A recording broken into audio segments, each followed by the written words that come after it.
Hey guys, welcome back to Trekyards. He is Commander Cockins. Here's Captain Foley. And in Stranger Worlds, we got, two new ships, but we're going to talk about one in particular. The very first one we saw, the Kelcie Mae.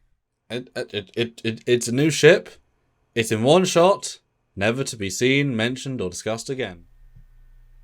Interesting design, though. I love when they spend their money. It's like, great, a new ship.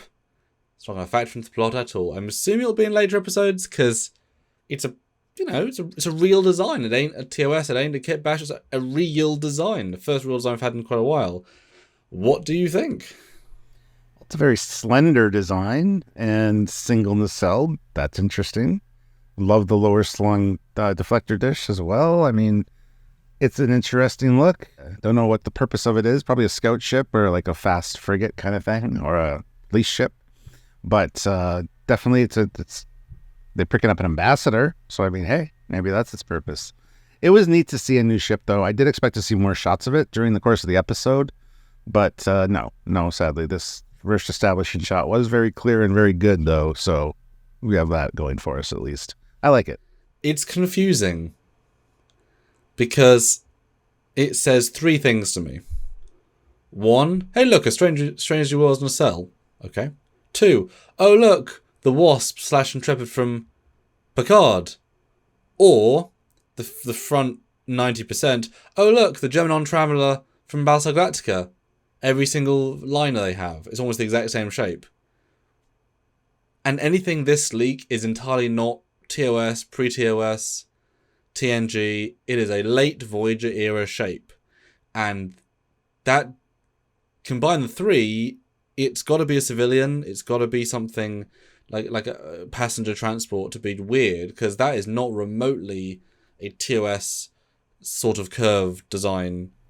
Well, not only those things, into account. Those things, but you look at the pennant on the side. That's a movie era pennant. That's not a TOS era pennant. It's not similar to the one on the Enterprise, really. That's straight off the hull of the refit, with the double stripes and even the red circle behind the Delta. It's a confusing ship, but that being said, it is an interesting and neat design. I'd like to see more views of it. I can't imagine it looks very good from the front or the top, because it is so slender. Like, there doesn't seem much going on. I like what you just said about being a passenger ship or a cruiser, like a passenger cruise ship, something like that. But I feel like that's the only thing it can be, honestly. I mean, it's so small, the window scale is so easy to see, and it's sort of so compact in a way that implies to me efficient warp travel. The point and the way the nacelle is so into the hull, there's almost no clearing. And the Bassard has almost no clearing. Like, it's, it broke one of the rules, two of the rules, because it's not a pair of warp nacelles, and the Bassard doesn't have line of sight to open space. I'm fine with them having only one nacelled ships. Yeah, that's fine. Let's continue the trend from Franz Joseph. I like that. That's good. It's just so Battlestar Galactica. Yeah, it does feel that way. Personnel transport. Now, not everything has to be a saucer, of course.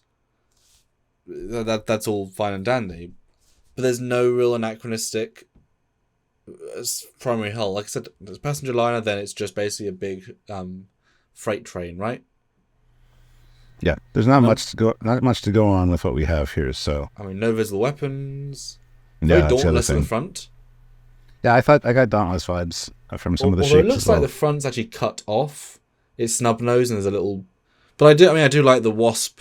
I think that's got to be an inspiration. I feel like they've got to have saw that in Picard, 19 weeks ago. And said, ooh, we got one ship in 208. We can make a new model in 8 weeks.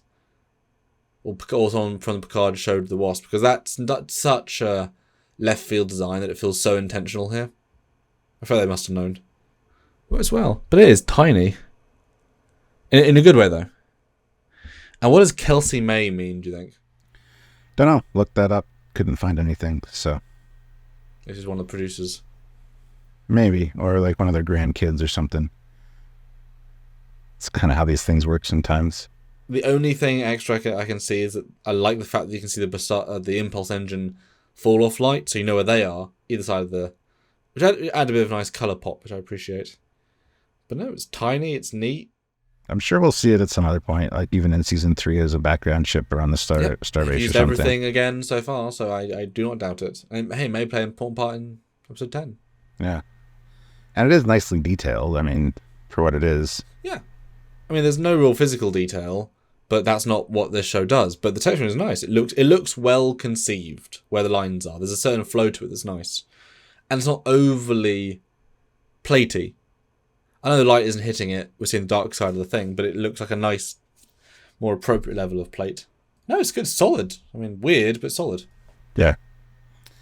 Well, that's it for this one, guys. Hit that like button and don't forget to comment down below what you thought about the design. If you have any speculations on it, let us know.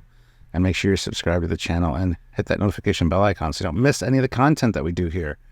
You can help us out in many ways, and Samuel's going to tell you a few more right now. Maybe this ship can be in our fleet video at some point. Wow, that's a... Maybe. You can be the pride of... video. You can be the pride of place on this random small TIE ship. Big and roundabout, though. Yes, of course, Stuart, you can be part of the fleet by supporting us monthly. That is the one true way via Patreon. Patreon/Trekyards. Or this channel on YouTube, where you are right now.